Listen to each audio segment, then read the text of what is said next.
conformado por Itzayana, Digri y Mariel Lagromillo. Vamos a hablar sobre el síndrome del cromosoma X frágil. Bueno, este síndrome es el síndrome más común que es hereditario en los hombres y va a estar en el gen de ribonucleoproteína 1 mensajera del cromosoma X frágil o FMR1. Este se va a encargar de producir una proteína llamada FMRP. Aquí lo interesante es que va a tener un triplete que es citosina, guanina, guanina, y este triplete va a ser el que se va a presentar en varias repeticiones y dependiendo del número de repeticiones que se tenga, va a ser la mutación que presente. En cuanto al fenotipo, las personas van a tener un fenotipo normal, es decir, los varones van a tener 46XY y en mujeres va a ser 46XX. En cuanto al locus, se va a encontrar en el cromosoma X, por eso el nombre. En el cromosoma X, por eso el nombre. En el brazo largo, en la región 2, en la banda 3, en la banda 7, subbanda 3. Aquí es específicamente donde menciona que es en el brazo largo del cromosoma X. El gen FMR1 va a contener 45 aproximadamente repeticiones del patrón citosina guanina guanina. Aquí es donde todavía se va a considerar estable o normal. Cuando presenta más es cuando ya comienza a afectar los hormonas.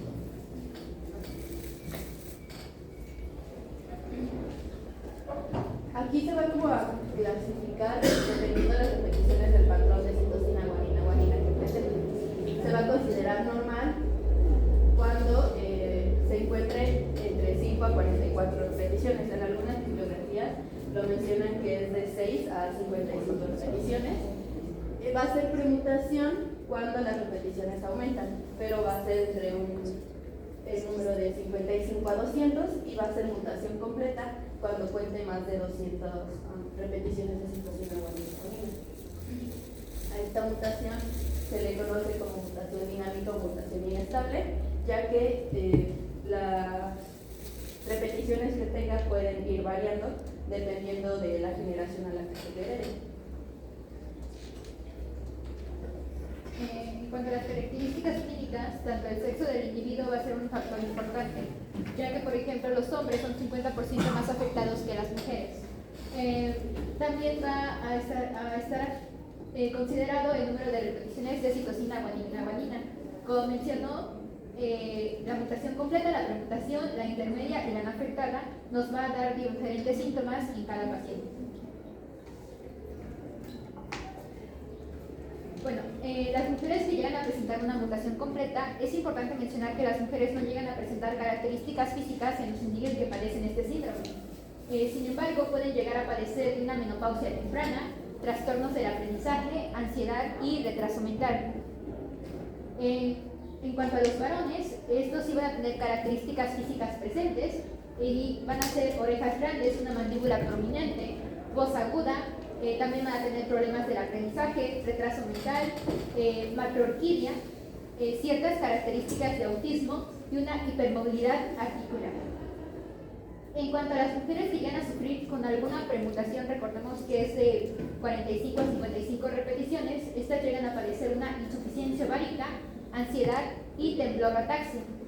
Este es un síndrome también que se llama síndrome de tembloroataxia ligado al síndrome de X-Palm,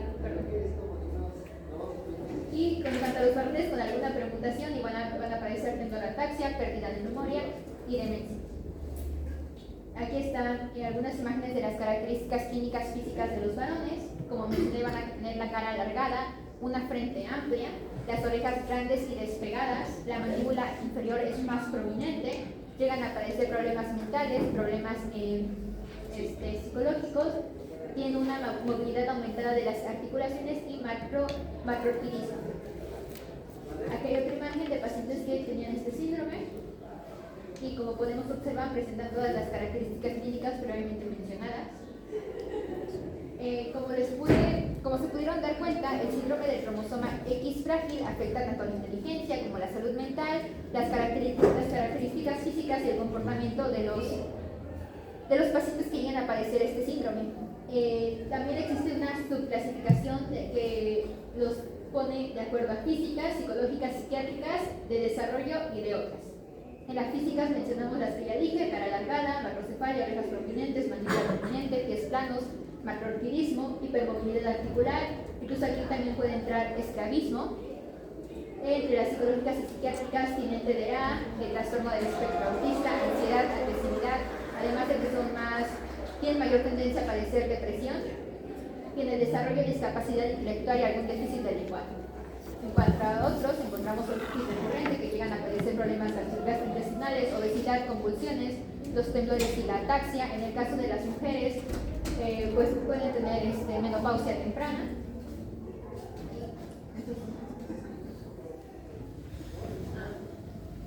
Bueno, en cuanto al diagnóstico, todo va a resultar mediante la historia familiar. Este diagnóstico, cuando hay una historia familiar con ya anteriormente antecedentes, se diagnostica a las 36 semanas de edad. Primero se investigan los antecedentes de discapacidad intelectual o el retraso en el desarrollo en cuanto a los familiares. Esto especialmente en varones, ya como mencionaron mis compañeras, son los principalmente afectados. El síndrome de X frágil va a tener un patrón de herencia, va a estar ligado al cromosoma X, por tal, pues los varones son los afectados. Y vamos a pasar a la evaluación clínica. Si existe un retraso en el desarrollo, una discapacidad intelectual o incluso las características físicas. Posteriormente vamos a realizar una prueba de detección. Esta va a ser una expansión en la repetición de citosina, guanina en FMR1, y posteriormente a la prueba diagnóstica, que va a ser el análisis molecular del gel anteriormente mencionado. Va a ser una reacción en cadena polimerasa y pues su secuenciación. Y en cuanto al diagnóstico diferencial, vamos a poderlo pues diferenciar con trastornos neurológicos o síndromes, también la epilepsia o síndromes de trastornos de depresión, ansiedad. Aquí realicé un algoritmo. Vamos a iniciar por la historia clínica, posteriormente los antecedentes genéticos, si es que hay antecedentes genéticos o no. Si no hay, vamos a realizar un test básico que consiste en checar el coeficiente, capacidad visual y auditiva y los estudios metabólicos. Y pues posteriormente una EEG para averiguar si hay epilepsia, y una resonancia magnética para descartar lesiones en el sistema nervioso central. Si es que hay antecedentes genéticos, vamos a realizar criterios necesarios. Revisar criterios necesarios como el retraso mental o del desarrollo, fenotipo sindrómico o malformaciones congénitas. En caso de que no haya esto, vamos a realizar un cariotipo en el cual se va a averiguar el retraso mental o del desarrollo. En caso de que sí, se realiza el test genético específico, en el que consiste la prueba ampliada de EGG en el gen. En caso de que no, pues regresamos al cariotipo. En caso de que sí, se realiza el análisis molecular del gen, la PCR y su secuenciación, y en este caso va a haber un aseguramiento genético. Y bueno, también es indispensable realizar un árbol familiar en el que pues se desglosa el cromosoma X en cuanto a la descendencia familiar y los que pues tuvieron estas mutaciones, promutaciones. Ok. Y ya nada más cuando hablamos de las pruebas bioquímicas y moleculares, nosotros debemos de tomar en, Nosotros debemos de tomar en cuenta, pues, 4 aspectos. 2 de los más importantes es una PCR de repetición de tripletes de CGG. De acuerdo, que es lo que ya había comentado básicamente Dillery. Este nos va a ayudar a cuantificar el número de repeticiones de este triplete en el gen FMR1. El gen FMR1 significa, esperen, porque es Mental Retardation, y la F va por, perdón, Fragile Mental Retardation. Entonces, eso es algo muy importante porque justo una de las características clínicas del síndrome, ¿cuál es?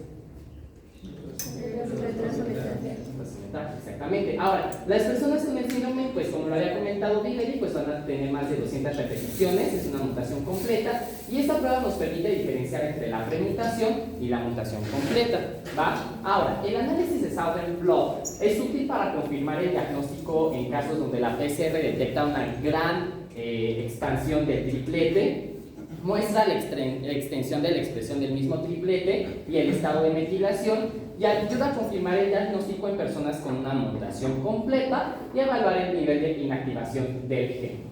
Este se considera el análisis de Southern Blot el estándar de oro para este síndrome.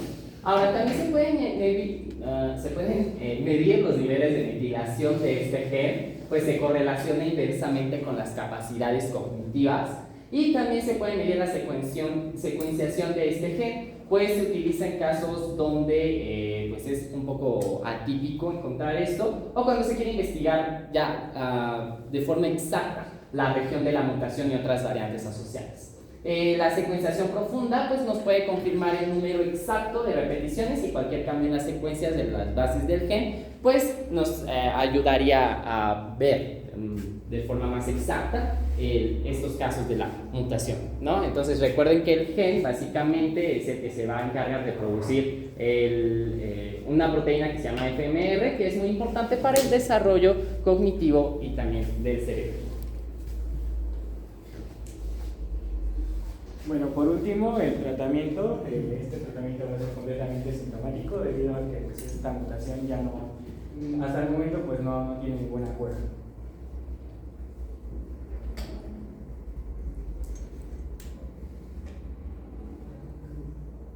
Bueno, el tratamiento se enfoca tanto en intervención farmacológica como en terapia psicológica, y tanto en los familiares como en los pacientes. En este caso, en la terapia farmacológica, tenemos algunos medicamentos antidepresivos, como la sertralina y la fluoxetina, así como medicamentos psicoestimulantes, como la atomoxetina y antipsicóticos atípicos, como la risperidona y el aripiprazol. No vamos a hablar tanto en esto, porque sabía que no es el objetivo.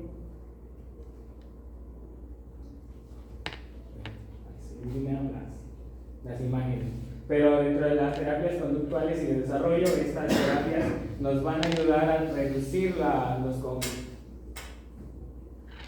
las conductas desafiantes de los pacientes, y también pues para mejorar sus síntomas, como la depresión y algunos pues, el habla y el lenguaje. Dentro de las terapias tenemos la terapia de conducta, la terapia del habla y lenguaje, y la terapia ocupacional y fisioterapia. En el apoyo educativo y psicológico, estos pacientes suelen tener planes de enseñanza individualizados de acuerdo a sus capacidades y a las capacidades mentales que también tienen, y las facilidades de poder aprender de acuerdo a su ritmo. También tenemos el apoyo psicológico y de salud mental. Eso es tanto para los familiares como para los pacientes, para poder mejorar la calidad de vida de ambos.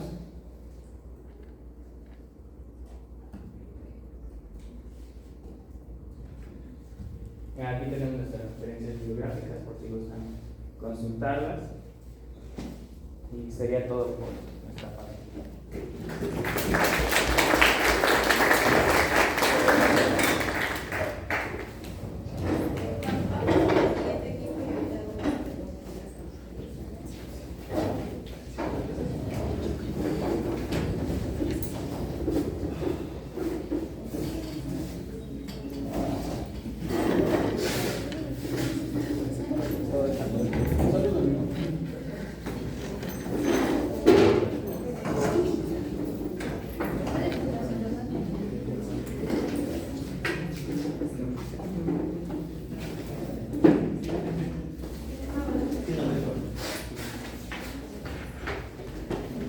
Bueno, nosotros vamos a hablar de síndrome de Turner. Es una patología que normalmente se dirige hacia las mujeres. Y bueno, nosotros somos Jacqueline, yo, su servidor, Edwin, Alexis y Manuel.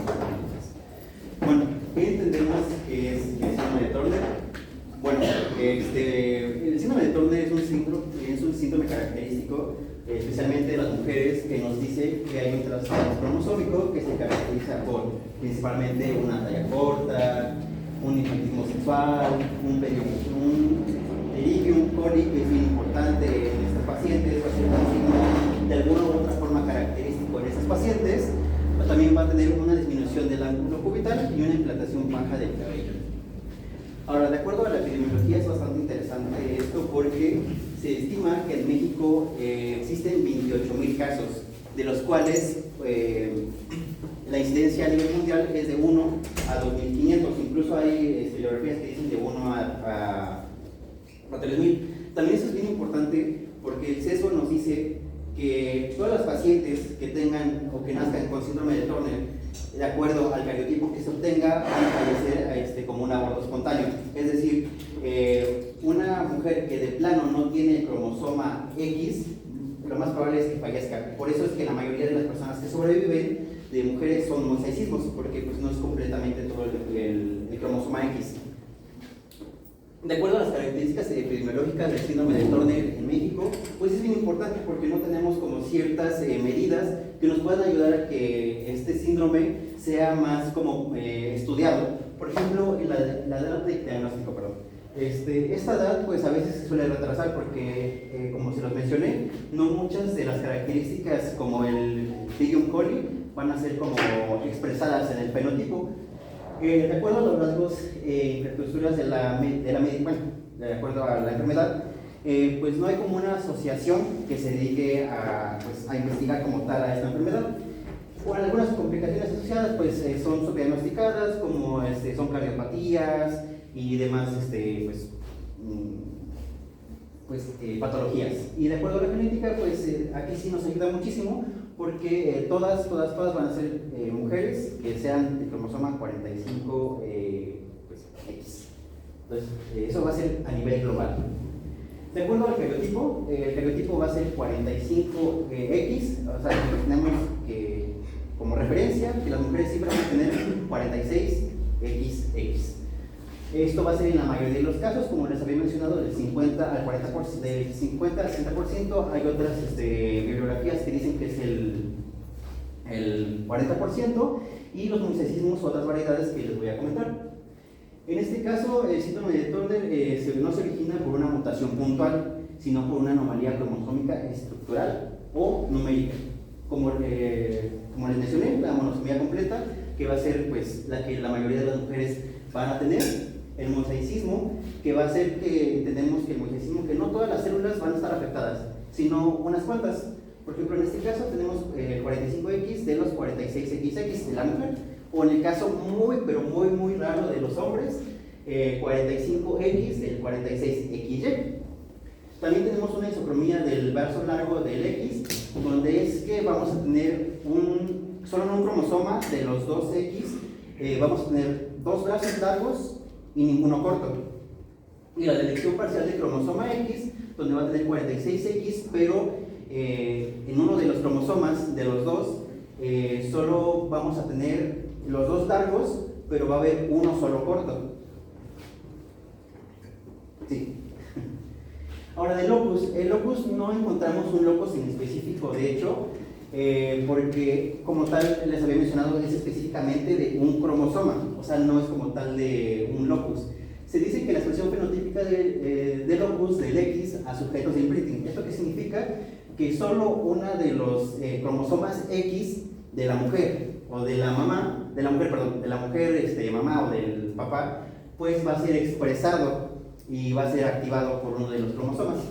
Ahora tenemos el locus QLT, que es el Qualitative Locus Traits,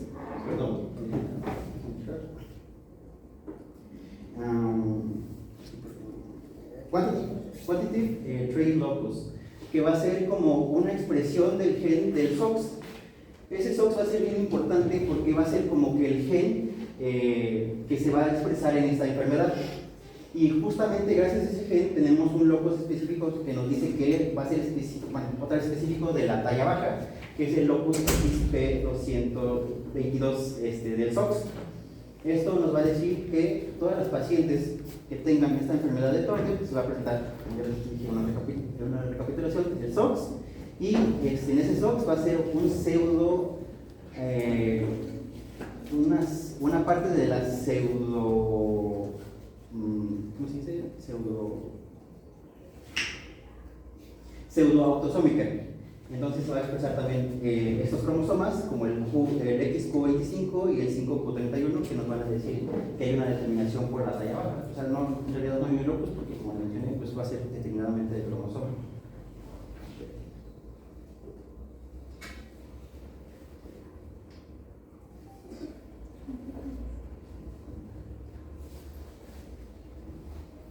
Bueno, para hablar de diagnóstico, específicamente algoritmo de diagnóstico, no lo encontré como tal en investigación, pero encontré algo llamado Protocolo Nacional. Este es francés, pero supongo que también se puede aplicar aquí.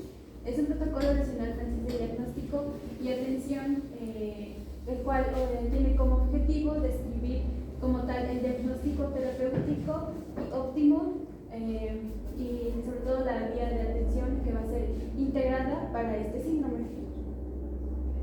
Este protocolo tiene como objetivos específicos precisamente mejorar el manejo prenatal y el anuncio del diagnóstico, ya que se mencionaba que en este síndrome no se va a tener un diagnóstico como tal a cierta edad, sino que lo más importante es saber diagnosticarlo lo más pronto posible. También tenemos la detección y manejo de posibles condiciones comórbidas asociadas, optimizar el crecimiento y la pubertad de la niña, garantizar la continuidad y la atención de la atención y facilitar la transición médica de la pediátrica a de adultos, proporcionar directrices para el seguimiento necesario y sobre todo mejorar pues la calidad de vida. Como les mencionaba, aquí lo más importante es saber diagnosticarlo lo más pronto posible. Entonces, tenemos primeramente una evaluación inicial que va a tener como objetivo anunciar el diagnóstico de síndrome de Turner, realizar un examen clínico completo y programar exámenes paraclínicos para detectar algunas posibles malformaciones asociadas. Bueno, este es el cariotipo que encontramos en el síndrome de Turner, es el 45X, que es un isocromosoma. ¿En qué momento se va a pedir este cariotipo? Bueno, en el periodo prenatal, que es el más importante para diagnosticarlo lo más temprano posible, se va a buscar en el control prenatal signos sospechosos en la ecografía. Este es un ejemplo de un estudio realizado donde se encontró que los hallazgos más importantes que vamos a encontrar en la ecografía van a ser la simetría de los ventrículos, grandes arterias, dominancia de estructuras derechas, hipoplasia difusa del arco aórtico y el más importante, que es el conocido síndrome del ventrículo izquierdo hipoplásico. Entonces, esto es lo que nos va a llamar la atención desde el control prenatal para nosotros dudar en un síndrome de Turner. En bebés recién nacidas, si no encontramos o no sospechamos nada durante el periodo prenatal, al momento de las recién nacidas, lo primero que vamos a poner atención será si hay algún linfedema en las extremidades, si encontramos un cuello grueso y las anomalías cardíacas como la aorta bicúspide y la hipoplasia del ventrículo izquierdo. Y bueno, el fenótipo clínico que va a ser suplente de síndrome de Turner. Aquí encontraremos en recién nacidas, aquí les mencionaba el cuello redondo, cuero cabelludo redundante en la nuca, el linfedema en las extremidades, en este caso en ambos pies y en ambas manos. Continuamos cuando ya la niña pues, es un poco más grande. nos va a llamar la atención cuando tenga una estatura corta, cuando la velocidad, cuando el arco de crecimiento no sea el adecuado y tenga una disminución de la velocidad. También nos va a llamar la atención los antecedentes médicos o los antecedentes familiares con coartación aórtica, y en este caso puede ser con un fenotipo sugerente de síndrome de Down. Aquí tenemos un ejemplo. Esta es una niña de 13 años con cariotipo 46X isocrómico, talla baja, hipertelorismo de mamas, asimetría de hombros, ausencia de mamas. En las adolescentes es cuando más se sospecha el diagnóstico de síndrome de Turner, pues encontramos ya el inicio tardío de la pubertad sin desarrollo mamario después de los 13 años, y sobre todo llegan a consulta porque tienen algún tipo de amenorrea primaria o secundaria, y aquí encontraremos también altas concentraciones séricas de gonadotropina. Estos son más ejemplos. Esta es una paciente de 14 años, cariotipo 45X0 con 20 metafases, talla baja, hipertelorismo de mamas, ausencia de caracteres sexuales femeninos. Esta es otra paciente de 19 años, igualmente, con cariotipo en 60 metafases de 46XX y 45X0, presenta talla baja, niño único, y en la edad adulta igualmente se va a encontrar estructura corta. El fenotipo ya va a ser sugerente de síndrome de Turner. Encontraremos la amenorrea primaria y secundaria, las altas concentraciones séricas de gonadotropina, y lo más importante es que la paciente va a tener infertilidad o abortos espontáneos recurrentes.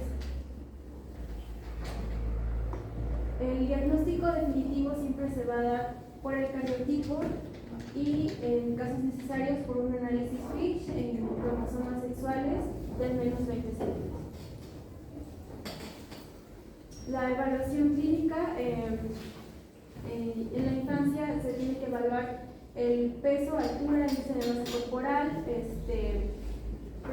presión arterial, que casi siempre va a ser alta, y la auscultación cardíaca, pulsos periféricos y examen de caderas, buscar características morfológicas que ya se mencionaron, la posible escoliosis o cifosis, analizar curvas de crecimiento, como también se mencionó, y estudiar también el nivel académico y la adaptación a la escolarización.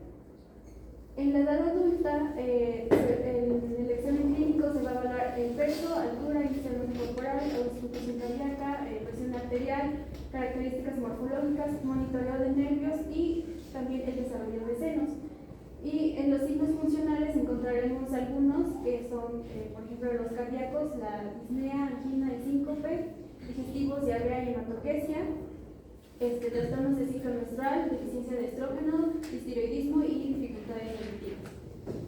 Hallazgos importantes tendremos la insuficiencia ovárica prematura, la infertilidad, y otras enfermedades asociadas pueden ser cardiovasculares, autoinmunes como la tiroides, la enfermedad celíaca, y un riesgo metabólico como dislipidemia, sobrepeso, intolerancia a los carbohidratos, diabetes. También se debe evaluar la experiencia general, calidad de vida, autoestima, sexualidad y la integración socioprofesional. Bueno, esto es una tabla de algunos hallazgos clínicos dependiendo de su cariotipo. Por ejemplo, vemos que en el caso de las 32 metafases en un cariotipo 46X isocromosómico encontraremos más características. Bueno, debido al tiempo, pues yo les voy a explicar de manera un poquito aún más breve lo que son las características clínicas, tanto de estos pacientes con síndrome de Turner. Vamos a clasificarlos principalmente en 3 etapas: antes del nacimiento, en el nacimiento y la niñez, y durante la adolescencia y la adultez. En primer punto, antes del nacimiento es importante realizar tanto una ecografía como una prueba de ADN libre. Esto en la ecografía, pues como se lo mencionaba mi compañera, nos va a mostrar diferentes características. Entre ellas, pues un cúmulo o un acumulamiento de líquido tras el cuello. Esto pues, es un factor pues, indicativo, además de anomalías cardíacas y anomalías en los riñones. Dentro del nacimiento y la niñez vamos a tener pues, puntos importantes, tales como el cuello ancho o palmeado, las orejas en una implantación baja, el pecho ancho con, importante, los pezones separados, el paladar alto y estrecho, y unos puntos importantes también a destacar es en las extremidades. Como podemos ver, en las extremidades hay un gran número de características, tales como dedos cortos y anchos, manos y pies inflamadas, además de uñas también angostas. Vamos a tener también, aunado a ello, como pueden ver, el mentón que está un poco retraído y más pequeño, además de que van a tener una estatura ligeramente menor, esto en el nacimiento, en comparación a otros niños, bueno, a niños normales, sanos. En la adolescencia y adultez vamos a tener una estatura baja e insuficiencia ovárica, esto debido a una falla ovárica, y en el retraso del desarrollo de los ovarios, esta va a estar pues, presente desde el nacimiento, o también puede ocurrirnos durante este momento progresivo, que es durante la infancia, la adolescencia o la juventud.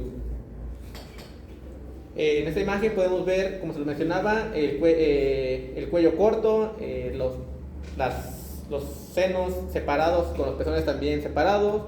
Vamos a ver algunas pues, características como el retraso del crecimiento, las extremidades, y muy importante y destacar en este momento es que como nosotros no sé si les ha pasado alguna vez que dejamos de ver a un sobrinito o un primo durante un periodo de tiempo de su adolescencia, y cuando lo volvemos a ver, pues ya está mucho más grande, ¿no? Ya cambió físicamente en muchos aspectos.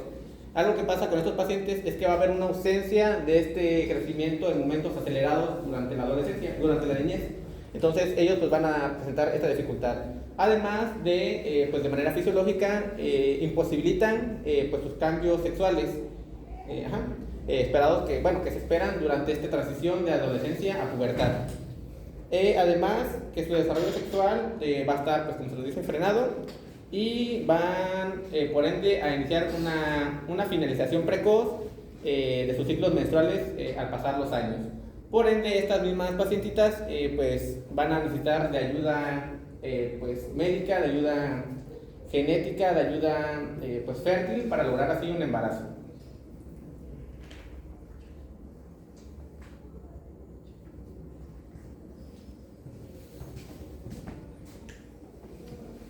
Ahora pasamos a las pruebas bioquímicas. Es importante que, bueno, para el diagnóstico del síndrome de Turner, el principal, el más confirmatorio es el cariotipo. También se puede obtener a través de la muestra materna, o sea, de la sangre materna, pues moléculas como la cafetoproteína, la gonadotropina coriónica, y se pueden ver anormalidades, pero no indican precisamente que sea un síndrome de Turner, por lo que no son tan rutinarias y no van a ser tan importantes. Las pruebas que vamos a ver aquí son para un paciente que ya está diagnosticado con síndrome de Turner, porque ya sabiendo esto vamos a saber que este paciente se le van a medir un montón de enfermedades, por lo que es importante tener en cuenta algunas de las siguientes pruebas. La primera es que estos pacientes en un 30% se sabe que pueden desarrollar hipotiroidismo. Esto a causa de que la mayoría se ha encontrado que generan o desarrollan una tiroiditis autoinmune, que es la de Hashimoto. Esto consiste pues, en que se producen anticuerpos contra la tiroides, sobre todo los anticuerpos antitiroglobulina y la antitiroperoxidasa, que los vamos a ver positivos. Y esto hace que la tiroides, una de las hormonas que produce la T4 libre en el suero de la paciente, van a estar elevadas. En respuesta a esto, parece que la hipófisis,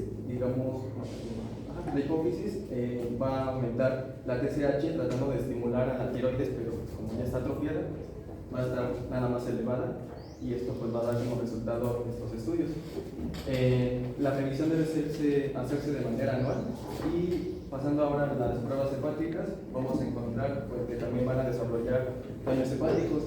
Esto se va a manifestar pues, en estas dos enzimas importantes, la aspartato aminotransferasa y la alanina aminotransferasa, también tienen otros nombres, como la gamma-transferasa, la gamma-oxalacetato-transferasa, que van a estar elevadas.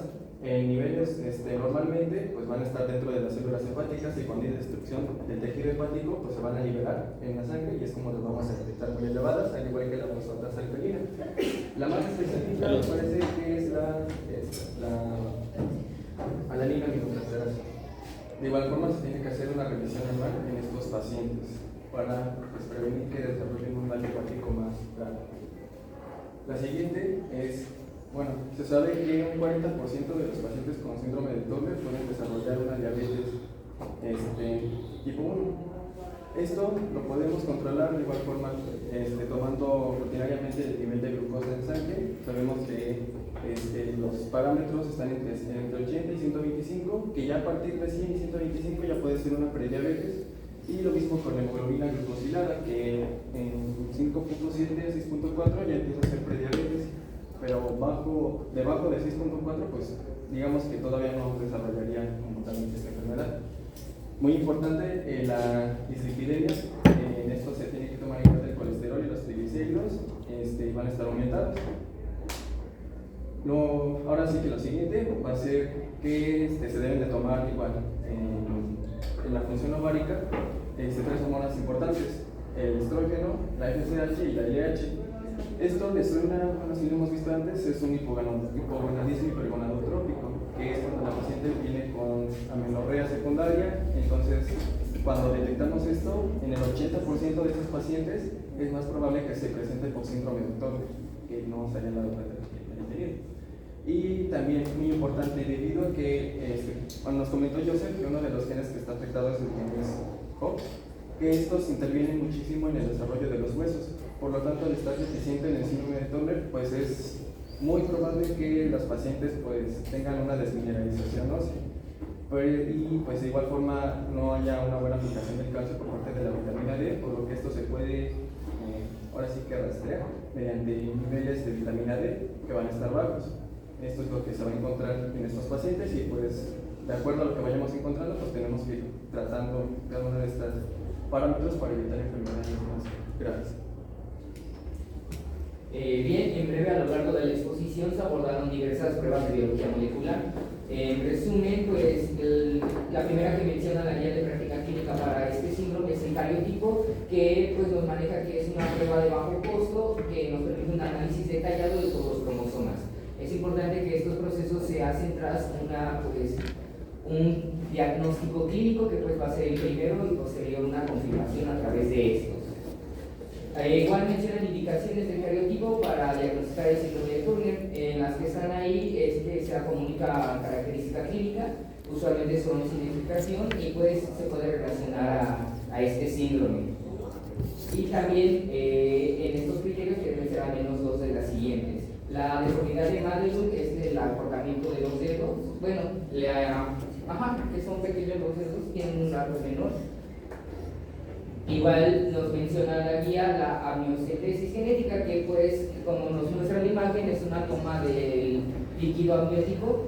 Nos menciona que es un método invasivo, factible y de bajo riesgo. Nos hace la recomendación de que pues no debe hacerse hasta antes de las 15 semanas de gestación. Y pues esas son las complicaciones fetales que pues no superan el 1 para la primera ni el 3% para la segunda.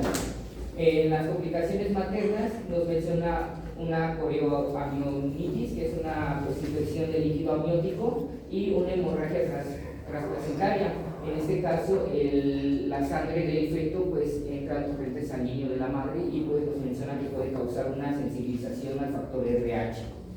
La recomendación en cuanto a esta es que la incidencia de los riesgos es menor si el procedimiento se realiza bajo la visión ecográfica continua, como podemos ver con el transductor de ultrasonidos.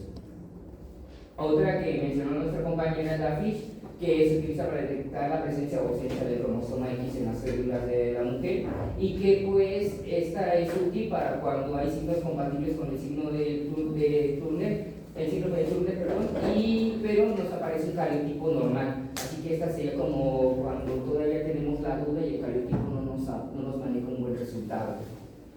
Tenemos igual el análisis de micromatriz matrices cromosómicas, que pues también se le conoce como el CGH array, y que pues igual es útil para identificar los mosaicismos antes mencionados y otras anomalías cromosómicas.